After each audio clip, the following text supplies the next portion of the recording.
Welcome to VVB9 news channel.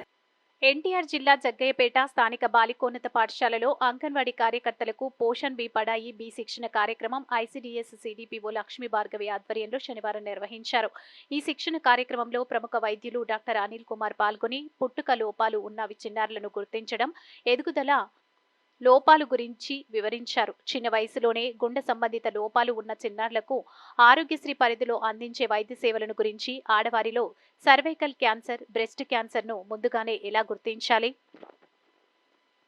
నివారణ సూచనలు అందించారు. Karlapati charitable trust founder Karlapati Srinivasarao మాట్లాడుతూ, దివ్యాంగులను 1995 యాక్ట్ ప్రకారం 7 రకాలుగా గుర్తించవలెనని, అనంతరం సికెల్ సెల్, తలసేమియా నేరాలు, బలహీనత వంటి వాటిని కూడా దివ్యాంగుల జాబితాలో 2016లో చేర్చి వికలత్వాన్ని 21 రకాలుగా గుర్తించి 2017లో చట్టం చేసినట్లు వివరించారు. వికలత్వానికి సంబంధించిన సర్టిఫికెట్లను సదరం క్యాంపులోనే అందిస్తారు. ప్రభుత్వం నుండి వచ్చే పెన్షన్ల సౌకర్యం గురించి తెలియజేశారు. అనంతరం CDPO లక్ష్మీ భార్గవి నవచేతన యాక్టివిటీస్, ఆధార్శిల ఆటల ఆధారిత విద్య గురించి వివరించి స్వర్ణ ఆంధ్ర, స్వచ్ఛ ఆంధ్రను ప్రతిజ్ఞ చేయించారు. ఈ కార్యక్రమంలో ICDS supervisor P Sharada, anganwadi కార్యకర్తలు తదితరులు పాల్గొన్నారు.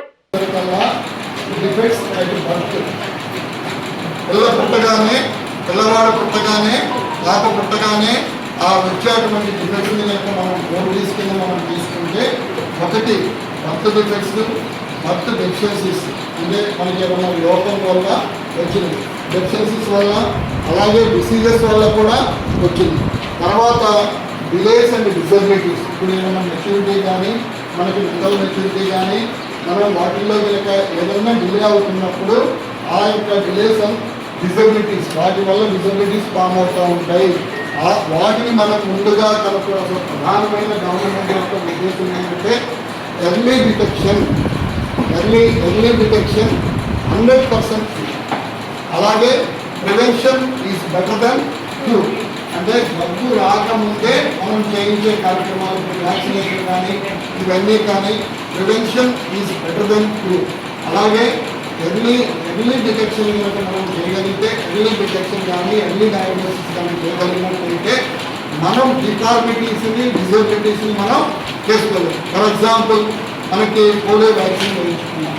పోలియో అనేది ఇప్పుడు మన దేశంలో, భారతదేశంలో లేదు.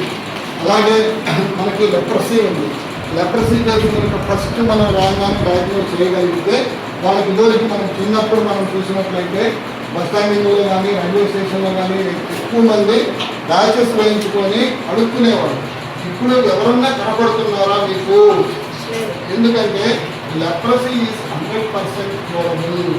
అలాగే మన చిన్నప్పుడు క్షయవ్యాధి వచ్చేది, టీబీ వచ్చేది.